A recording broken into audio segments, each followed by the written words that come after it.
Hello, I'm Nick Castdollar, and today we're going to be going over my presentation I made on the English-only movement in the United States. My presentation is called Official Language, an Argument Against an Official Language in the United States by me, Nick Castdollar.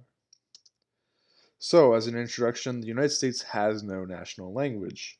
However, there is a movement called the English-only movement that focuses on assimilating the people of the United States to enact an English as the national language of the United States. There are arguments for and against the English-only movement. Most of the arguments for standardized English are to have them as the official language of the United States. However, multiple social groups in the United States, such as the Linguistics Society of America, have condemned it for its racist undertones. So let's get into some pros of the English-only movement. So Theodore Roosevelt, one of the presidents of the United States, has this quote: "We have room for but one flag, the American flag. We have room for but one language here, and that is the English language. And we have room but for one sole loyalty, and that is the loyalty to the American people." Now, what President Roosevelt was getting at was that, yes, anyone can be an American, but that American has to be loyal to the American people. However, he brings up some racial undertones in that you have to speak English to be considered American.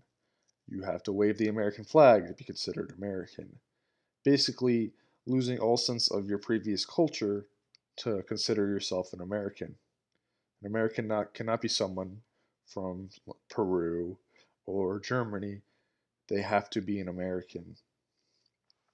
Um, another pro of the English only movement is that it's considered to assimilate the people of a nation, making a people whole as one, under one culture, one flag, one language, rather than celebrating the cultures and the languages that make up the United States.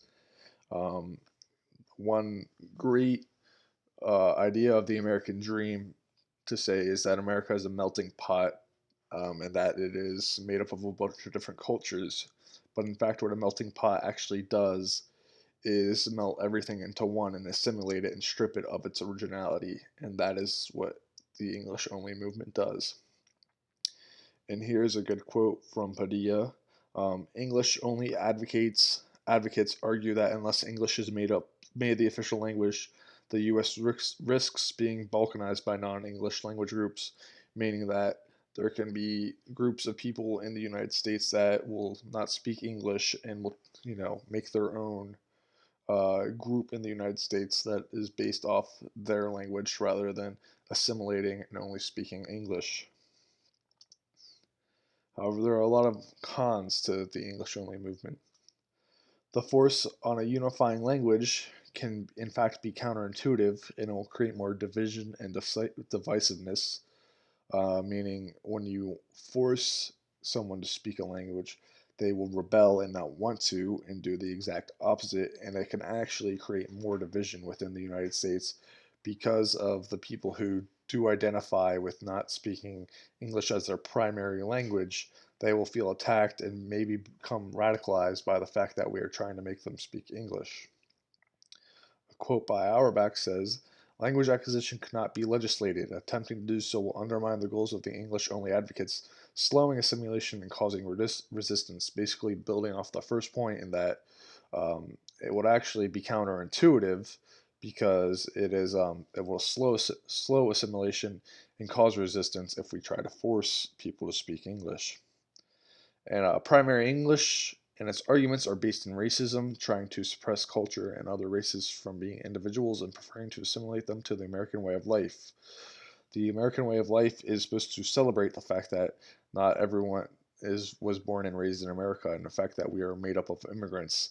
Ellis Island in New York City is a good example of us celebrating all the immigrants that have come from Europe and now more predominantly coming from South American countries and Middle Eastern countries. We should be celebrating that fact in the languages and the cultures and the foods they bring, and instead of us trying to assimilate them under one American flag.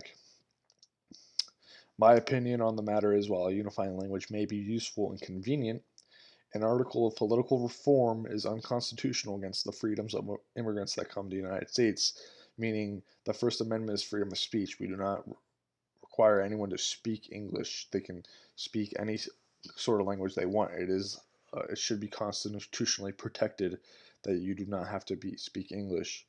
Also, official English would also be more divisive to those who do not speak English as their first language. We could be attacking immigrants that want to come here if we are forcing them to speak English when they do not want to speak English as their first language. And unification of the United States is more important in terms of sharing cultures, again, building on the idea that we should focus more on sharing cultures, embracing other cultures, and trying to force them to speak English if they don't want to. And um, it, immigrants are more likely to speak English because of the fact that more jobs actually do require to speak English. So we shouldn't, in fact, enable people an English only law.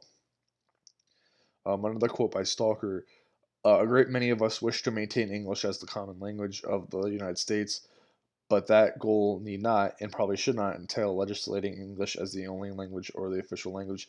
Now, this comes from a pro English only idea article. Stalker is able to identify that fact that while it may be useful to the United States to have it should not be legislated um, because it's just not needed. Um, English is not an endangered language. Also, it is actually very popular around the world, and therefore probably does not need legislation. And we do not need to make English a standard language in the United States. This is my bibliography that I used to cite quotes for my presentation. Thank you for viewing this presentation.